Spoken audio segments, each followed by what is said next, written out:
დღეს ჩვენ ვამზადებთ მარტივ ბრინჯს. ბრინჯის მოსამზადებლად ინგრედიენტებიდან ჩვენ დაგვჭირდება მხოლოდ და მხოლოდ ბრინჯი, წყალი, კუბიკი, მიური, ჩავასხოთ ცოტა ზეთს და ველოდებით რომ ესეთი შეთბეს. Всё, ჩვენ გვაქვს ხმა, აი, გესმით ხო? ვიღებთ ბრინჯს. და შევაფიცქინეთ ჩვენ ბრინჯს. იმისათვის რომ იყოს ფხვიერი. 1-2 წელი პატარა თუ დაგვეწო, არა უშავს. ჩვენ არ ვართ პროფესიონალები და გვეპატიება.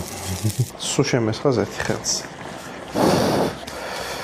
ესე იგი, პროპორცია. რამდენი ბრინჯი, ზუსტად ამდენივე გვჭირდება წყალი.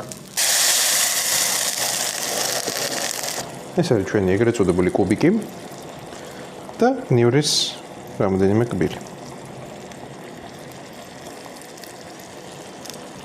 შემდეგი ნაბიჯი. ველოდებით, რომ ზედმეტი წყალი ამოიქაროს. ზუსტად 1-1-ზე, ანუ იქნება ამდენი ბრინჯი, იქნება ამდენი წყალი. რეალურად ბრინჯის მომზადებას სჭირდებათ 15-20 წუთი. ეს არის მაქსიმუმი. ველოდებით, სანამ ბრინჯი მივას სქელი ფაფის კონსისტენციამდე.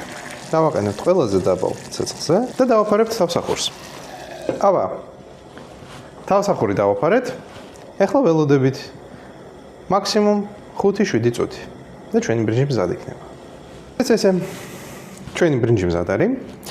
მე ავიღე პატარა ციცაკები, კაპერსები და შეგვიძლია მოვახაროთ ცოტა მწვანილი. და იყოს ლამაზი და გემრიელი. გემრიელად მიირთვით.